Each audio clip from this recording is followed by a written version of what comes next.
while we're eating, we decided that we would have like a little discussion. So we want to talk to y'all about about the challenges of intercultural marriage.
Challenge you face in intercultural marriage is the food. See, it's definitely not the same. And my husband don't eat everything that I like, and if you know anything about Nigerian people, they love spicy food. Me, I don't like spicy food.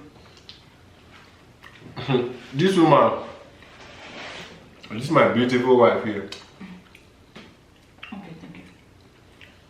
She will never eat pepper. Never. Not even once. I remember when we were in Benin Republic. That was the first time I cooked for him and the first time he cooked for me. And it was a disaster. We almost thought the marriage won't work.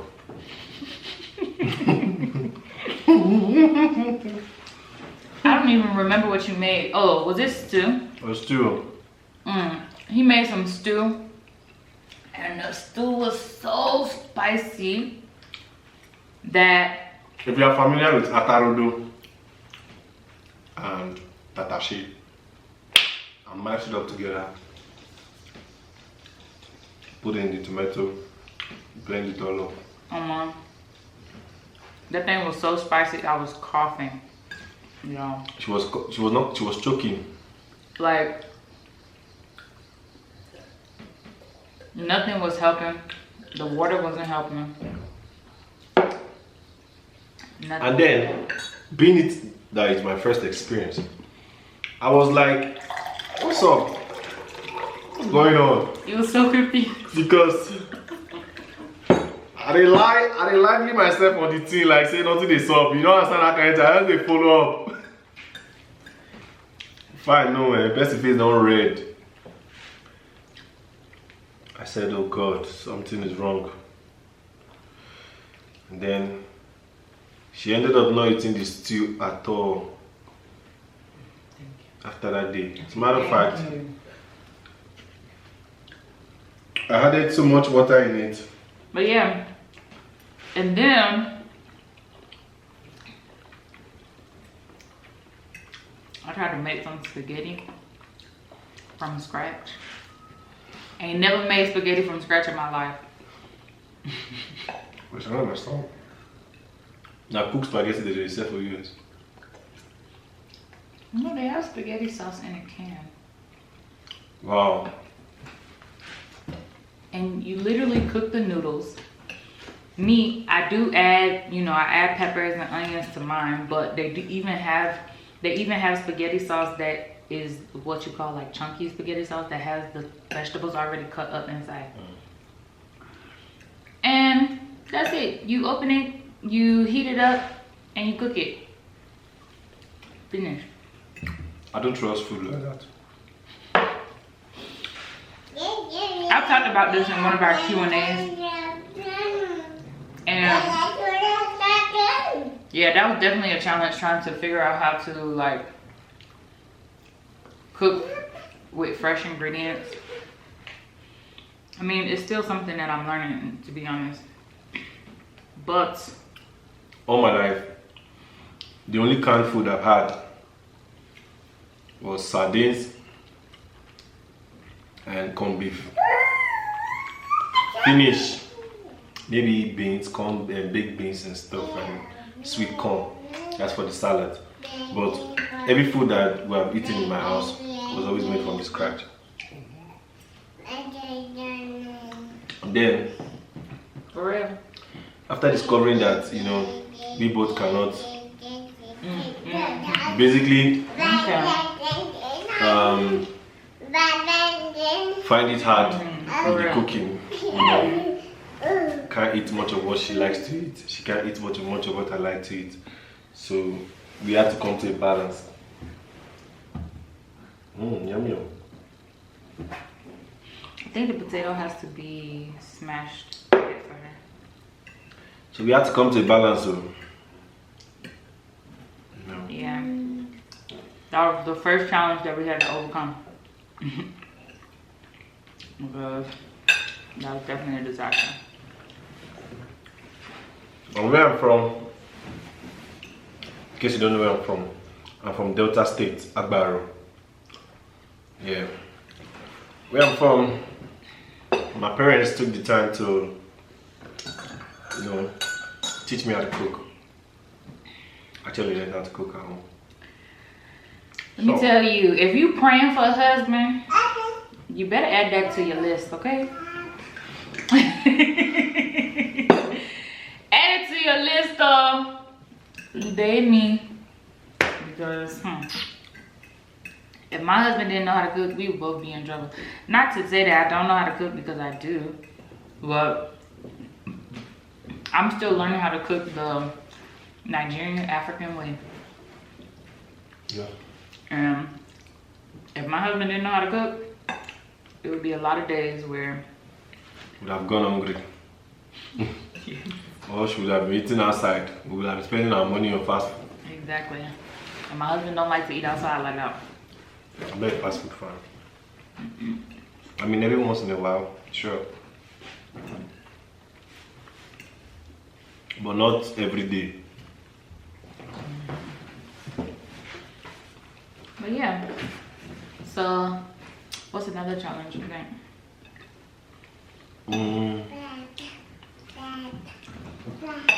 Communication. Communication.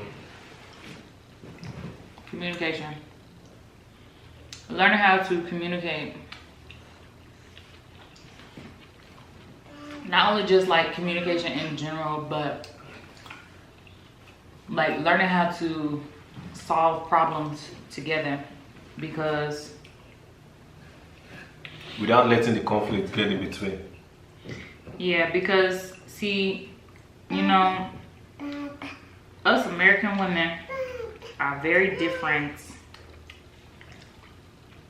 and we are naturally loud people.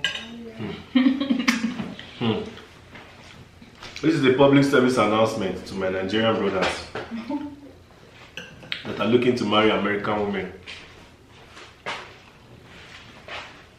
If you cannot be patient and don't let your ego or don't let anger get in between you trying to pass a message, you find yourself at constant conflict with your American women.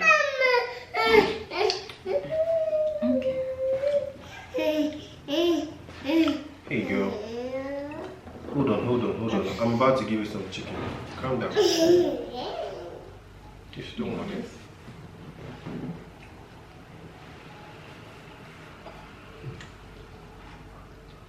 See this one, she won't even eat from her mommy again. What do you expect? Papa they say music for him.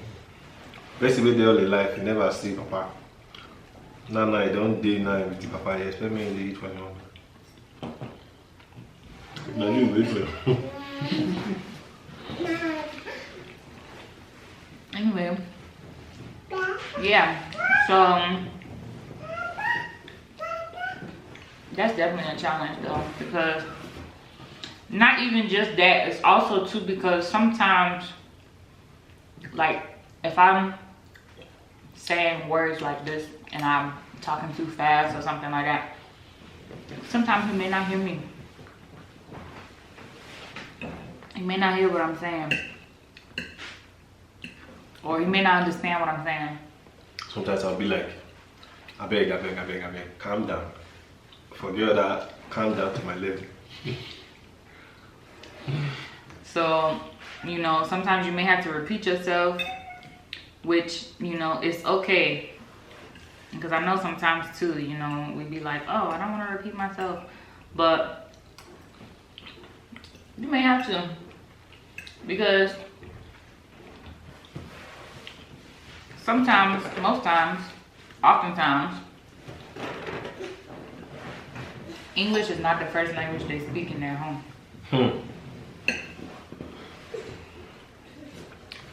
If we speak English in my house, my father would say, what are the English backbone now in one That is, in translation in English, it means it's all the stupid English in this world that people are speaking.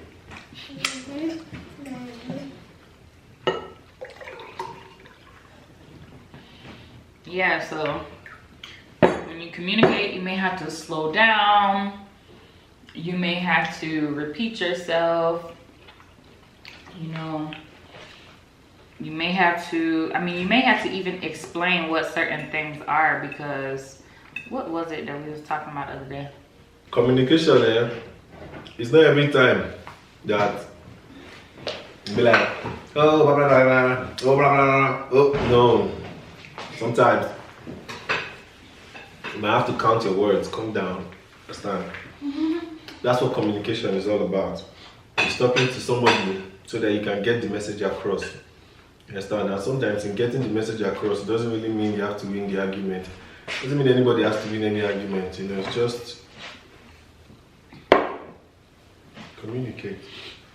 Yeah. Without insulting. And I think too, you know, and that's why a lot of the times we, like, when we talk to each other, we speak in pidgin. Or I try to speak pidgin. He tries to teach me pidgin. Yeah, so I had to teach her pidgin because, first of all, I don't want to get to explain myself every time when we get back to Nigeria, because when we got married, we left Nigeria and went through West Africa by road. And your daddy now do me as you like. In my shirt. And your daddy now do me as you like. Now we try to tell her now. Yeah, you don't say as you rumble my shirt. But yeah, we had to travel through West Africa by road. And then in that process, in that period rather, I was teaching her how to speak pidgin. You know, I got to teach her so that so I can blend in. When we reach the area of life, you don't be like, say, you did left out.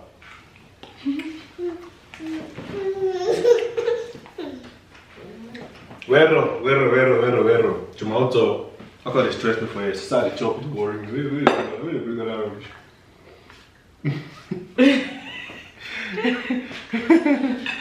Now they say I tell her, say, I'm your daddy, do me as you like. That one sweet. As I say, where now, they just say,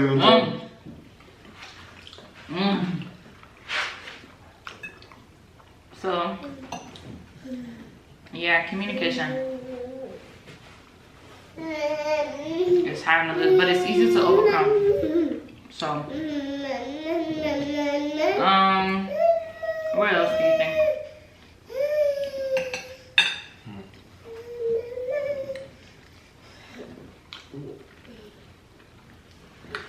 Chores.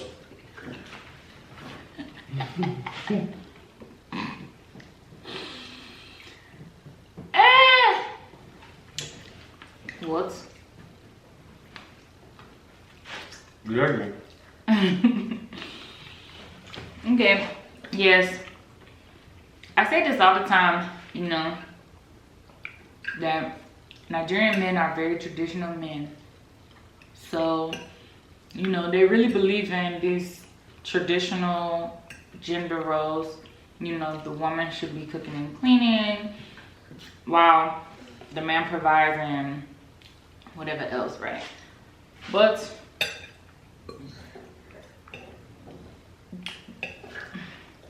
you know, I'm not gonna lie, me myself, I'm not a cooking and cleaning house girl, and Yeah, as tradition as Nigerian men are, you know, your wife is not your house girl.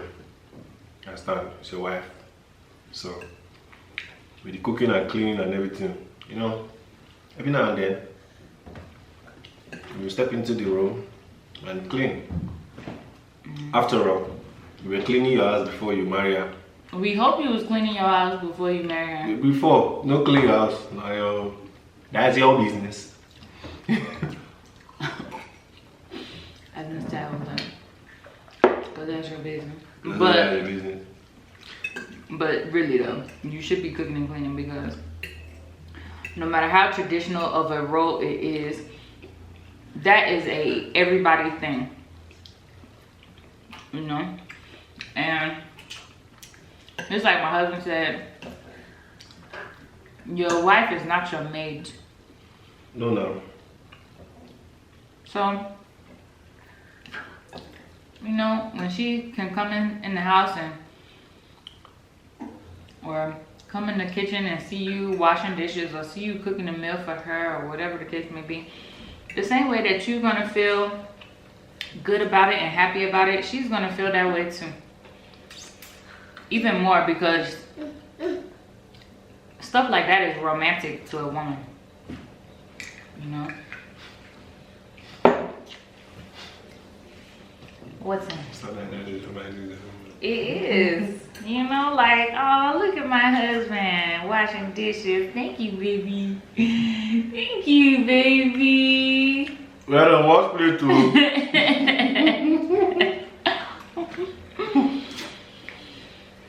You see, women like to see their husband sweat. See your sweat to turn the woman on. Yeah. We do marriage devotional, so in our marriage devotional, that was one of the things that it was talking about one day. But yeah, talking about how, you know, a man's sweat, you know, it gives off different like hormones and it basically turns the woman on to see a man sweat. Eat it. And if you know my husband and his sweat. Oh, like maybe let me sleep for night. Maybe let me sleep for night, but you want me up and down. It's alright. This one sweats buckets. Anyway, but yeah, at the end of the day, you just have to come to some type of agreement or some type of, you know, this is again where communication comes in. And yeah, you have to say, okay, well, if I cook this night, then maybe you'll cook. Or sometimes it don't even have to be a conversation. Like, it gets to a point where you become selfless with it. Because I feel like if you as the man know how to step in your role, you know, like, yeah, sometimes step in the kitchen and make some food for you. Well, if you can cook, or you cannot cook, I do not advise you to go and poison anybody's child, please. I mean, yeah, especially if she's still learning how to make like Nigerian meals, because like I said, the food is a big thing. My husband doesn't eat a lot of like American meals that I like. If I don't like macaroni and cheese. Never. So I mean, I love my bar. Hey, my dear, sorry. What happened? You want to be in the mix? she wants food. You stop feeding her. I did stop feeding her. You say, Did I stop feeding you? Yes. All the chicken where they come up for this thing, I didn't get out and they give us. Say yes.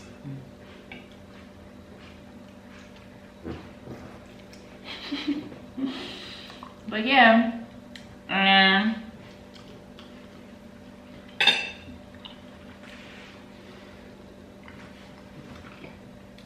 but yeah, that's pretty much, like I said, where communication comes in.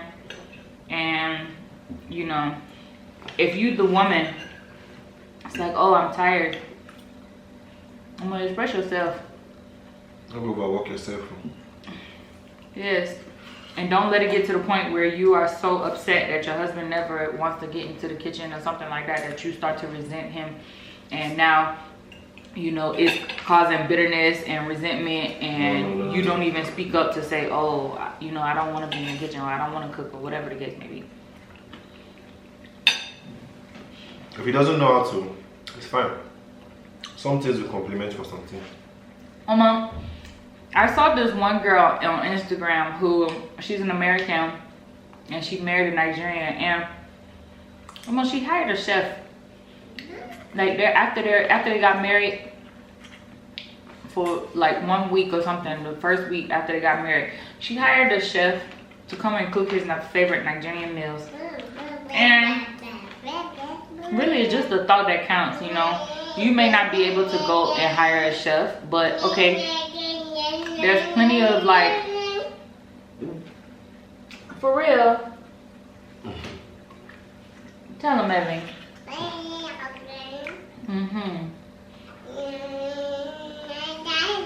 Yes, there's plenty of people on YouTube that are showing people how to cook meals. This Sissy Yummy, is that it? Yeah. Follow that one. If you want to learn how to cook Nigerian meals well, follow that one. And yeah, she's got cookbooks, she's read all that. I mean, when we first got married, my wife couldn't make any Nigerian meals. Now, she can make egusi soup. She can make banga soup. I can't make egusi just yet. I'm still learning. I thought you made one the other day. No, that was you. No, in the US, not yet. No, I made vegetables like this. Cut that part. Yes. She can make banga soup now. She can yes, make I can make banga soup. I can make stew. I can make these vegetables, but what is it? What do you call the vegetables like? Vegetable soup. No, not vegetable soup now. It's a name. If it starts with an E. Edikaiko. Is that it? No. It's something like efori Efori. That one. No, you don't make efori roll. No. Oh, it's not the same. No. Efori roll has to have some Yoruba things in it. Iru, that's what they call it. Okay, well then not that one, but you know, I can make some certain things. I can make concoction rice. She don't collect anyone for that one. My people, concoction rice will go Harvard, and this woman they make. I can make Indomie.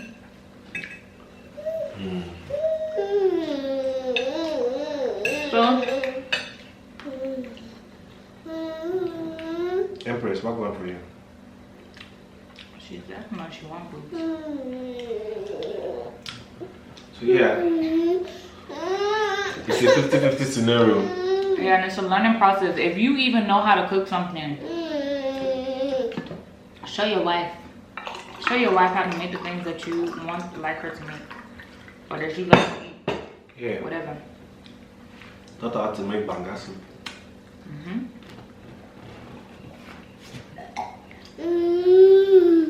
Mind you, banga soup is also one of my favorites. This one. The time she had this girl in her stomach, this woman had me make banga soup 3 times in a week. Woke up one morning around 7 a.m. and all she wanted to eat was eba and banga soup. In my life, I never seen. Quick break, people. She got it.